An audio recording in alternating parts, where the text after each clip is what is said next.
Muy buenas noches, ¿cómo están? Gracias por acompañarme en una nueva entrega de estos live jurídicos que ocurren cada viernes a las 8 de la noche. En el día de hoy hablaremos de diversos temas que esperamos que sean de su interés. Primero, hablaremos un poco sobre una problemática que está ocurriendo en el sector educativo, que es debido a una normativa un tanto vieja, que es la 05-13, y cómo eso puede afectar la educación. Hablaremos también un poco sobre un personaje bastante famoso que es el diputado Pedro Botello. Hablaremos también sobre las bebidas adulteradas y sobre el porte y tenencia de armas de fuego. Sobre esto último, no es que hay ninguna ley que se está proponiendo, no es un reglamento, no, sino una reflexión personal, porque en los últimos días hemos visto varias gente con genes de vaquero que han ocasionado tiroteo en público, se han enfrentado como si nada, y realmente yo no creo que esa sea la mejor forma de resolver los asuntos. Aparte de que cualquiera de esas balas pudo habérsele pegado a un tercero y se pudo haber provocado una tragedia. Entonces, bien, empecemos por ese justo primer tema, que es la normativa 0513. La normativa 0513 es, como bien lo dice, una normativa, o sea, una especie de reglamento dictado por el ministro de Educación, que planteaba en ese momento eso para fines de educación y de salud pública, porque es más que nada vinculado a lo de las pasantías y demás. Ustedes saben que los profesores públicos tienen que pasar por un concurso docente y se supone que tendrían que ser los mejores de los mejores. Con ello se da una situación. O sea, el maestro no es como un abogado, como un médico, que si quiere sí puede dar clase en una universidad, pero no es determinante. Pero quien forma personas es el educador, es el maestro. Entonces tiene que ser una persona que tenga algo aquí, tenga algo en la cesera, porque eso es lo que le va a transmitir a los muchachos. Yo soy profesor universitario y les digo muchas veces, yo tengo que perder tiempo corrigiendo cosas que se supone que le tocaba a un profesor de primaria. Señores, errores garrafales de ortografía. Hacer, por ejemplo, sin H. En vez de yo hago tal cosa. Yo haigo, por ejemplo, yo he sabido ver escrito. Y esos son futuros profesionales. Yo he tenido gente que para yo entender la redacción que me han hecho, tengo que leerlo 3 veces para más o menos llegar a la idea que ellos quieren plasmar. Pero mi diatriba no es con respecto a eso, ¿no? ¿Qué establece esa normativa?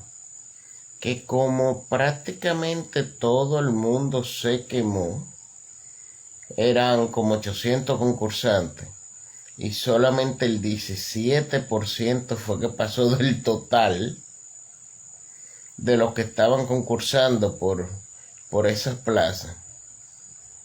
Entonces, ¿qué decidieron No, que pase todo el mundo y que todo el mundo pueda ser profesor, haya hecho el concurso o no. ¿Qué eso está provocando? Tú tienes profesores relativamente bien pagados en el sector público. Tú tienes asistentes de profesores relativamente bien pagados en público. Pero honestamente, son personas con una escasa formación y una escasa capacidad. No lo quiero decir en criollo porque puede sonar muy tosco lo que podría yo decir, pero no están en condiciones de ser verdaderos maestros. Entonces, ahora el ministro de Educación Superior, Ciencia y Tecnología, que antes había sido rector de la UAS, el señor Franklin Fermín, se ha dado cuenta del desaguisado y él quiere que esa norma se eche para atrás para que de esa manera obligatoriamente sea un concurso de oposición y se le dé los puestos a lo que realmente se lo ganen, que es lo que debió de haber pasado desde un inicio. Que nada más pasaran 5 el concurso de oposición. Pasaron 5. Pero son 5 excelentes maestros. Las otras 600 vacantes se completan después. Y sigan participando. Pero no podemos coger 6 buenos y 594 malos que a lo mejor ni su nombre saben escribir. Eso va en desmedro de la calidad de la educación y va en desmedro de la formación de los futuros profesionales. Yo les repito, desde mi experiencia como profesor universitario les digo que cada grupo del 2014 para que es un poquito peor. Y es por esas carencias en formación. No tienen sentido común, no tienen razonamiento lógico, tienen una memoria cortoplacista increíble, pero eso sí, que parece que eso sí lo aprendieron bastante bien. Tienen una capacidad de meter muela y de excusas que eso no tiene madre.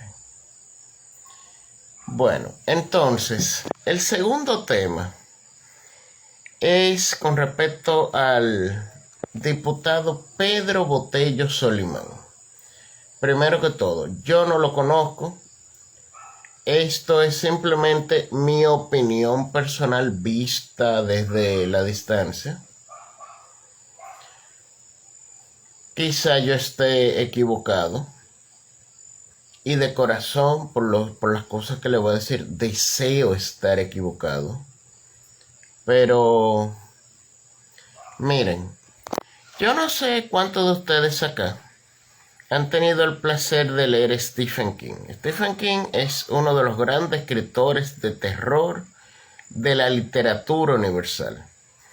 Y él tiene un relato que es poco conocido y se llama The Dark Zone, la zona oscura. Un muchacho que estaba patinando en el hielo en un pueblito en Maine. Maine es un estado del norte de Estados Unidos pegado a Canadá. Un sitio bastante frío donde lo que hay son pinos, lago congelado, alce, o sea, un friazo y su madre. Él se cae en el lago congelado y casi se muere. Y sufre una lesión porque aparte se da un golpe que le provoca a dark zone, o sea, una zona oscura que incluso le provoca convulsiones, le provoca un sinnúmero de daños. Y después de bastante tiempo que él duró en coma, él empieza a tener premoniciones sobre un personaje que él empieza a ver en televisión. Y él se da cuenta que ese personaje eventualmente, que en ese momento era un representante, podía llegar a ser senador. Si era senador, podía llegar a ser presidente de Estados Unidos. Y que era un tipo al cual se le veía la maldad, que le brotaba y le rebosaba de una manera increíble. Este personaje era un tipo labioso, era un tipo que había surgido de la base más baja de Estados Unidos, pero a golpe de tigueraje y de maldad fue creciendo y engañando y tenía una turba de tigres que lo aupaba. Pero finalmente ocurre algo que desbarata sus aspiraciones políticas, gracias a la intervención de nuestro amigo, quien sufría la zona oscura. Claro está, guardando las diferencias, yo pienso algo similar con el señor Pedro Botello. El señor Pedro Botello es uno de los políticos más ambiciosos que yo he visto. Lo primero que todo, me parece muy bien que él, que viene de un estrato relativamente bajo de la ciudad de la Romana, que él ha logrado bien o mal la fidelidad de muchos barrios populares de la Romana. Él se ha ido superando, pero hay formas y hay formas.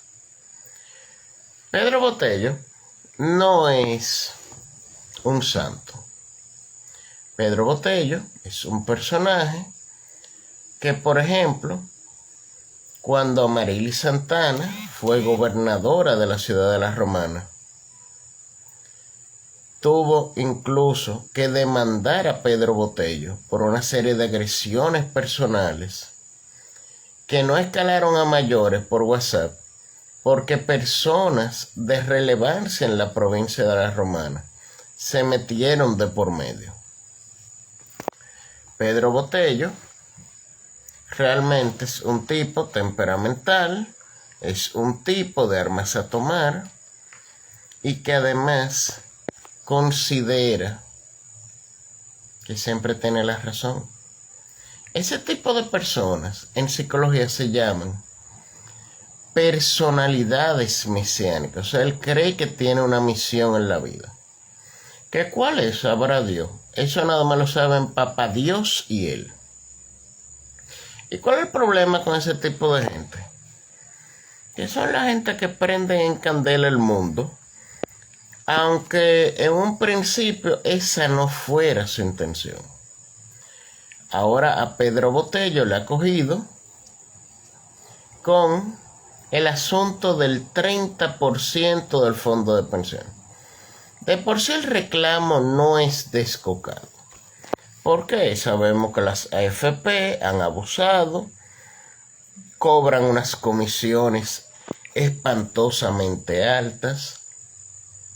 Sabemos que eso no se ha regulado bien, pero entre eso y llevar turbas al Congreso, caerle a pedradas a oficinas de compañeros congresistas, a subirse en podios, voceando cosas.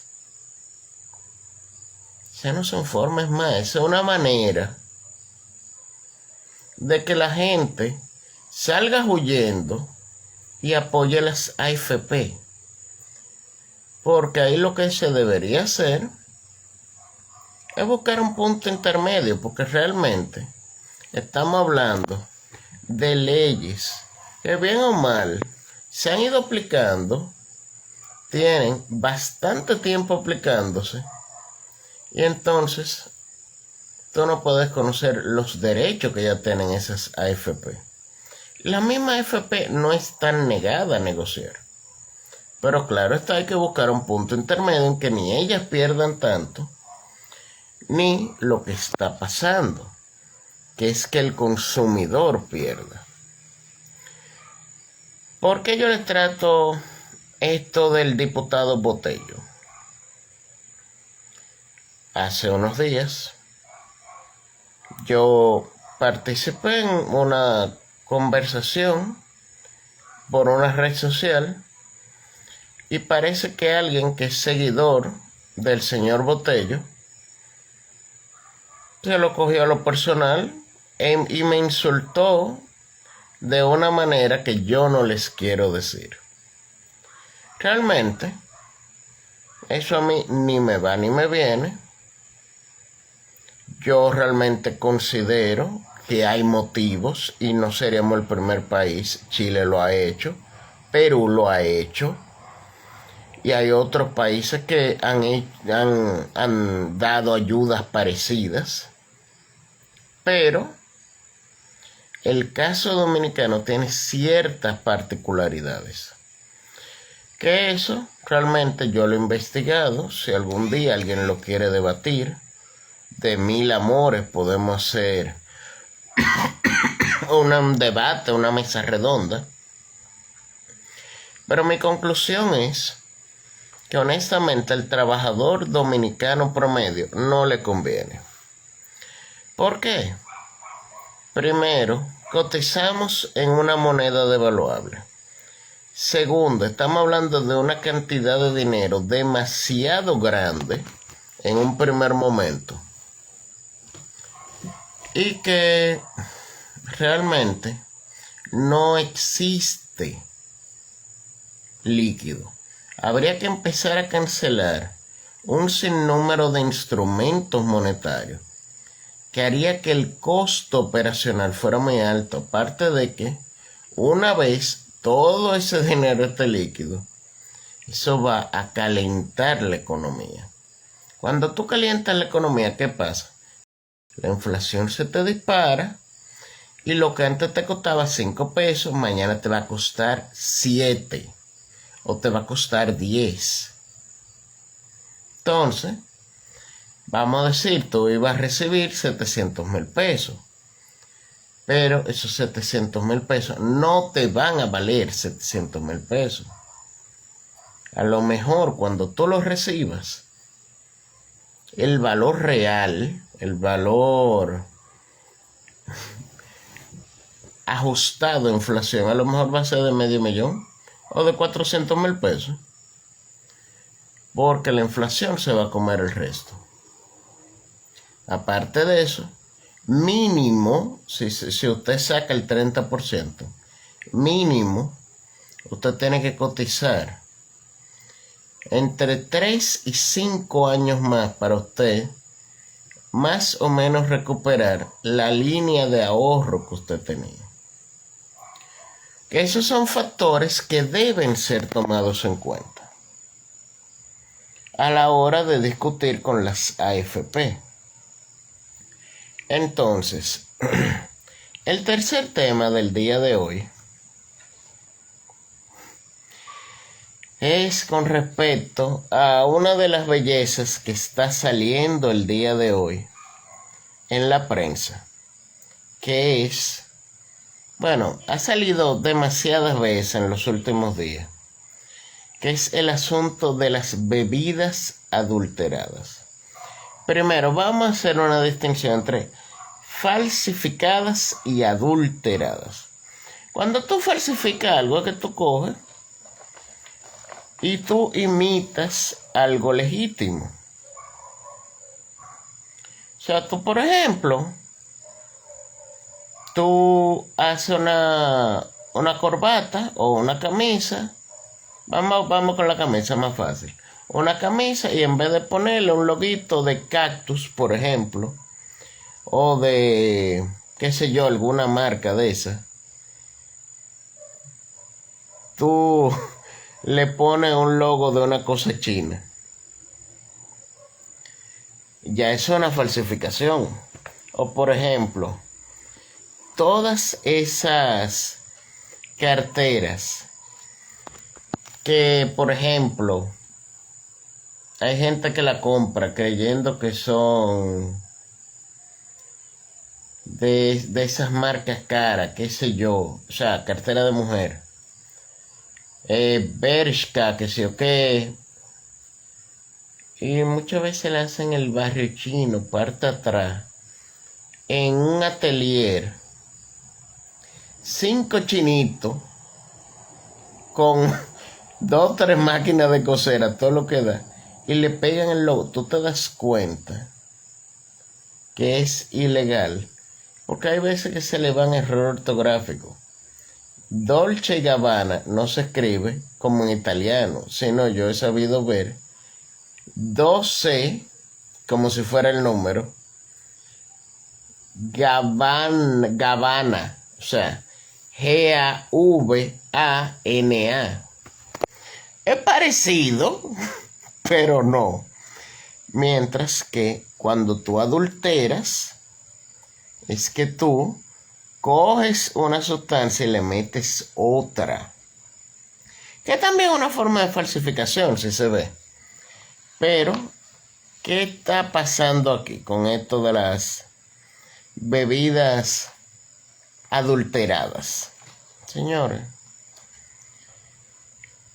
que se ha demostrado que primero la sustancia que están usando para sustituir el alcohol etílico es el metanol. El metanol es un componente sumamente tóxico. Señores, ¿de dónde consiguen tanto metanol? Esa es una de las preguntas que nadie ha podido responder. Segundo, señores, no estamos hablando de 2 botellitas. Estamos hablando, señores, de que son fábricas que producen Carta Dorada, La Mallita, que producen hasta whisky, ginebra, lo que se le ocurra a los tigres mezclar. Y lo peor es que ellos tienen su librito de receta y ellos te preparan en base a una farmacopea que ellos tienen, o sea, una mezcla de ingredientes. Un clon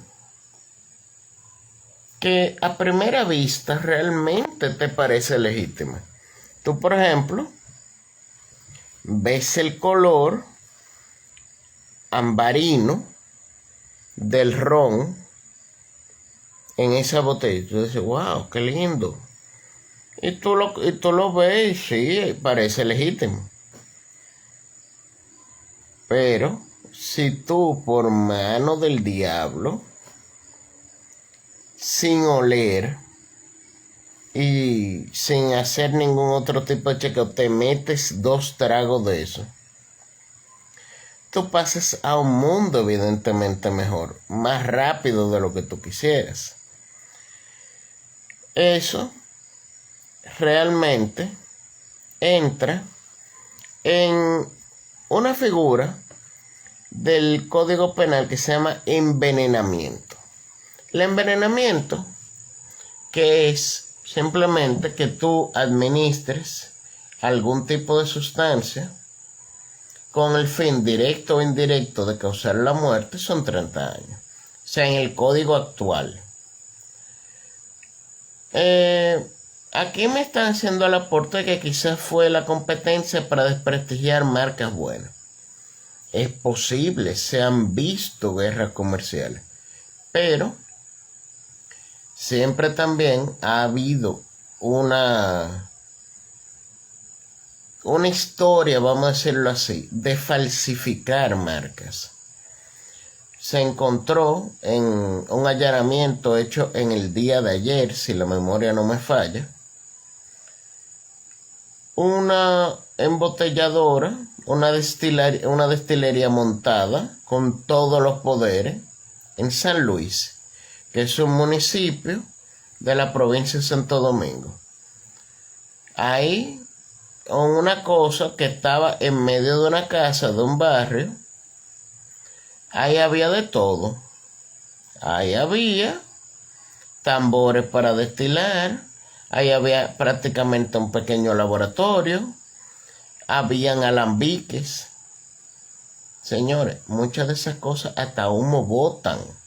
Porque, por ejemplo, un alambique calienta el alcohol y lo saca destilado por otro lado. Y ustedes me van a decir que ninguno de los vecinos sabía que eso estaba ahí. Y ustedes me van a decir que ninguna autoridad sabía que eso estaba ahí. En serio. Me van a decir que ustedes sabían que eso no estaba ahí. Señores, no. Entonces, tenemos que, honestamente, hacernos varias preguntas. Primero, y vuelvo a preguntar, ¿de dónde salió el metanol? Porque el metanol no se produce en tantos lados. Señores, segundo, yo entiendo que sí, que no hay un control con respecto a las basuras y cosas, pero señores, ¿cómo usted consigue tantas máquinas que pongan etiquetas y sellos de impuestos? Los sellos de impuestos hay que conseguirlos en impuesto interno. Y una vez usted tapa la botella, eso se rompe. Porque esa es una de las marcas que tiene. Entonces usted, para volver a sellarla y volverlo a vender como nuevo, usted tiene que ponerle ese precinto.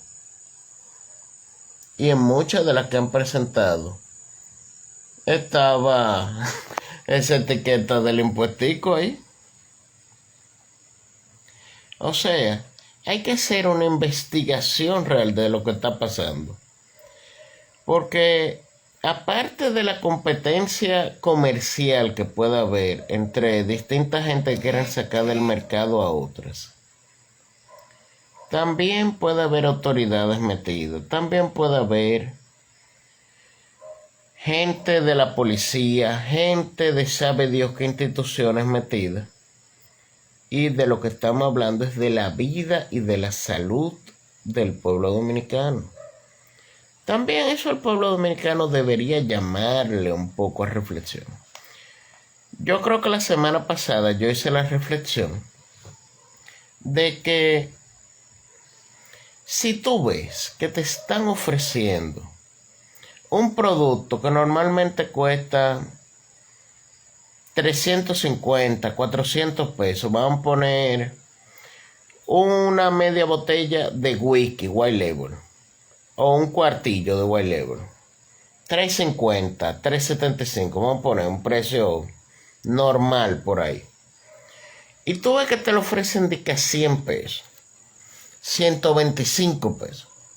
Señores, si la limosna es mucha, el santo desconfía. O sea, tú no puedes esperar que un producto sea bueno. Yo entiendo sí que hay tradición de bebidas, sobre todo los fines de semana. Yo sé que hay pandemia.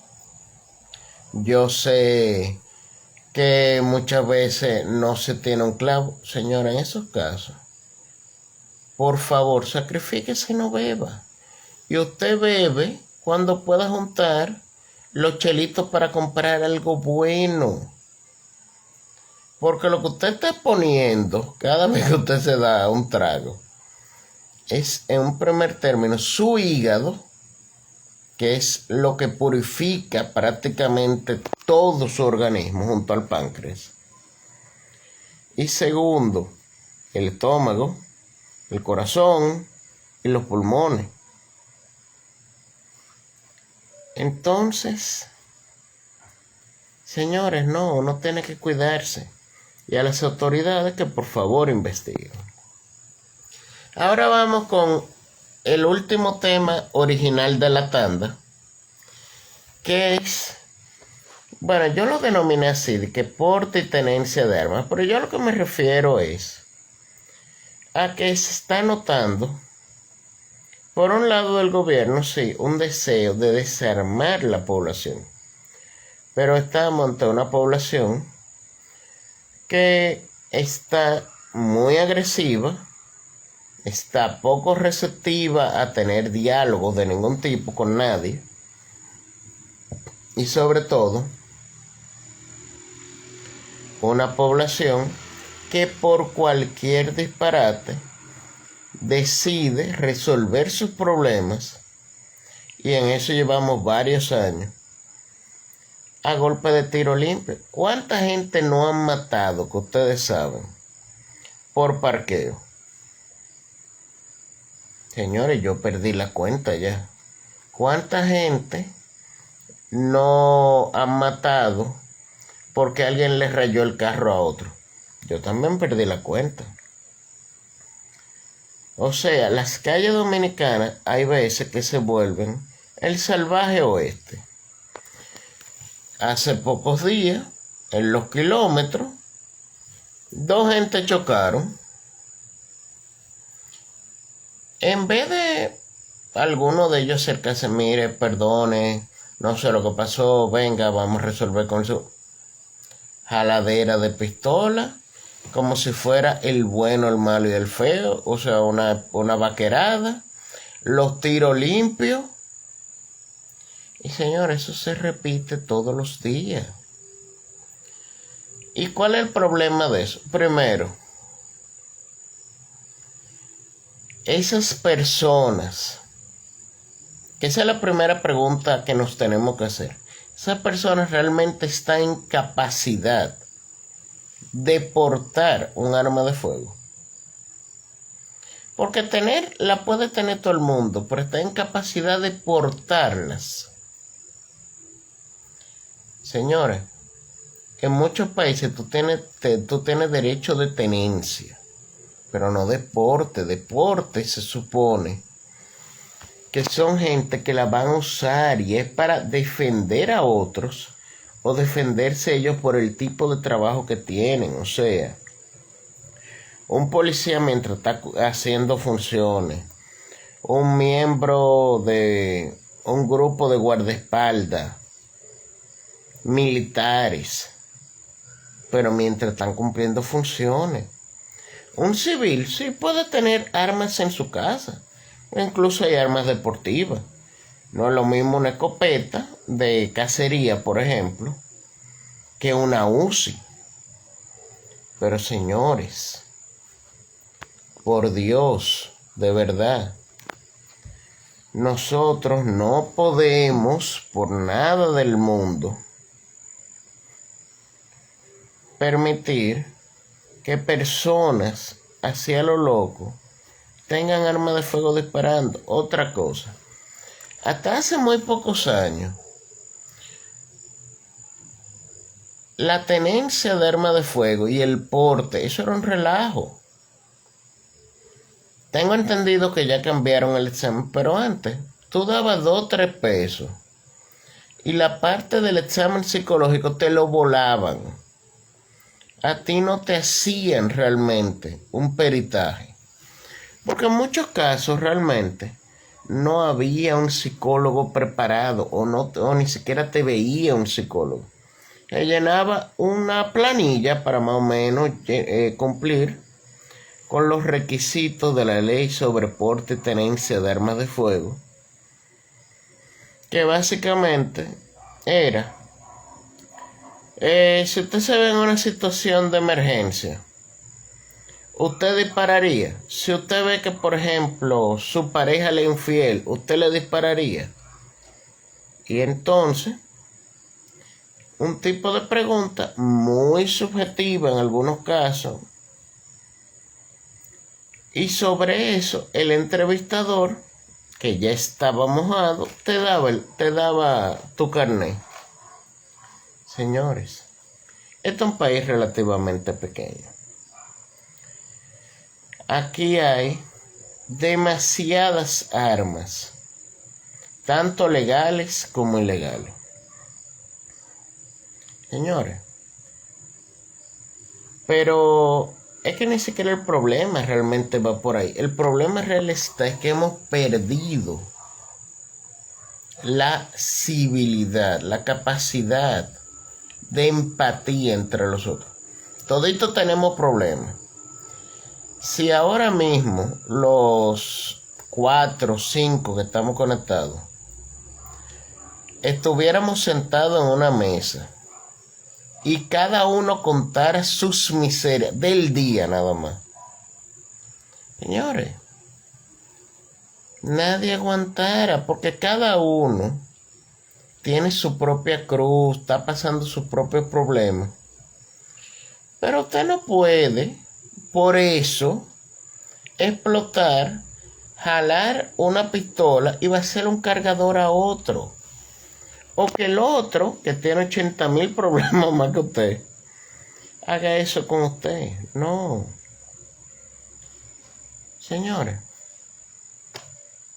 no. Es mejor, de verdad, tratar de buscar un punto medio. Porque al final, ok, felicidades, León, lo mataste. ¿Eso te resuelve tu problema? No. ¿Te crea nuevos? Sí. ¿Tú puedes terminar preso? Sí. Y tú quedas indicado como asesino. Y ya después de ahí no hay vuelta atrás. Otra cosa que quería comentarles es que vi con cierta preocupación una noticia que llegó a través de las redes sociales, que es que ya se está preparando una ley especial con respecto a la interrupción voluntaria del embarazo. O sea, aborto, para que nos entendamos. Con esa parte no hay problema, porque incluso a mí me parecía correcto de un primer momento que se introdujera no en el Código Penal, sino en una ley especial, por las particularidades y los periquitos que conlleva de por sí el aborto. Un legislador, me excusan, no recuerdo si es diputado o senador, está hablando de, en ese proyecto, llevarlo de como está planteado de 12 semanas es 3 meses, a 20 semanas, que son 5 meses. Señores, yo estoy en total desacuerdo. Miren, señores, lo primero es, normalmente lo que se estila cuando un país aprueba ese tipo de normativa es dentro del primer trimestre o a lo sumo del primer cuatrimestre de embarazo. Pero que como quiera, cuando va a haber una pérdida, una buena parte de las mismas se concentra en esa primera parte del embarazo. Entonces, a mí me parece que ese plazo que está pensando ese legislador es excesivo. ¿Por qué es excesivo? Por las causas que yo le estoy diciendo.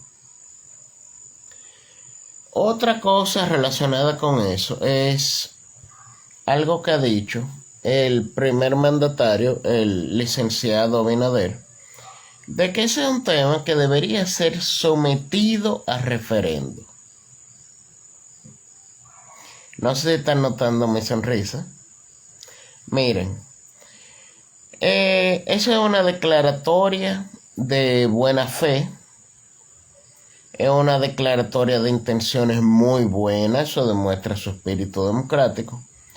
Pero yo no lo veo viable a corto plazo. ¿Por qué? Lo primero es, sí es verdad, el referendo en sus distintas variedades existe en la Constitución desde el 2010. Muy bien.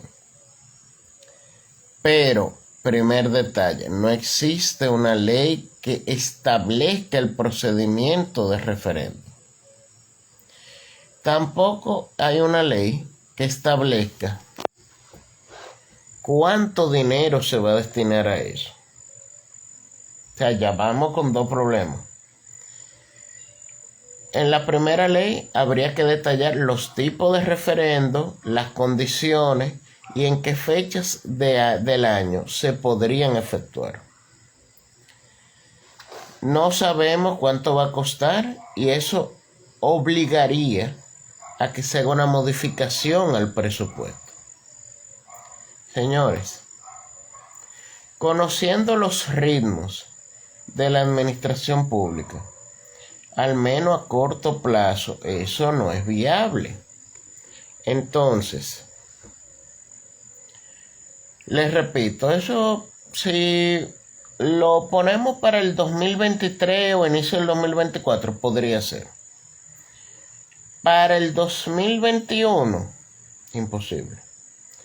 Para el 2022, es posible, siempre y cuando en este año se apruebe la ley de procedimiento sobre referendo, que es la que tiene que establecer todo eso. Porque mientras más se tarde en votarse esa ley, más también se va a tardar en poderlo aplicar. Y una vez eso se consigne, hay que sacar aparte una partida, o sea, una cantidad de dinero, y dejarlo como reserva para cualquier referendo que pueda surgir.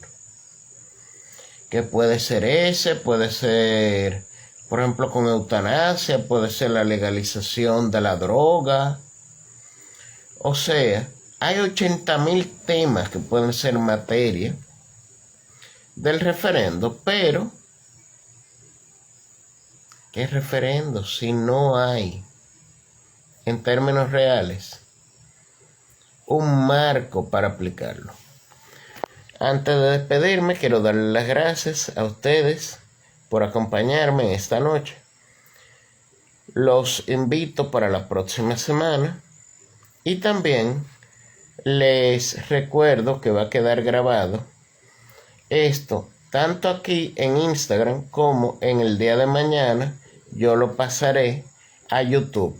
Me pueden buscar por mi nombre, Néstor Sabiñón, y en mi canal yo empezaré a subir los distintos live que yo he hecho. También tenemos un podcast que yo he dejado un tanto abandonado, pero voy a retomar, que se llama Pensamientos y Disquisiciones, donde de manera más libre yo hablo de un sinnúmero de temas. Y ahí también daré mis reflexiones y veré también cómo muchos de esos audios también los paso a YouTube, para que de esa manera ustedes, cada vez que deseen buscar algo y si lo encuentran en YouTube, me comenten, me den su opinión, porque este esfuerzo tiene ese fin: que esta pequeña comunidad jurídica que hemos creado, esta comunidad de amigos, se fortalezca cada día y el producto que yo también les estoy dando mejore, porque es un producto hecho para ustedes y espero que pronto también tenga una parte de por ustedes, porque yo sé que puedo confiar en los criterios de muchos de ustedes, que son personas que yo conozco y aprecio sobremanera. Que pasen muy buenas noches y, como les dije, los invito para la próxima semana.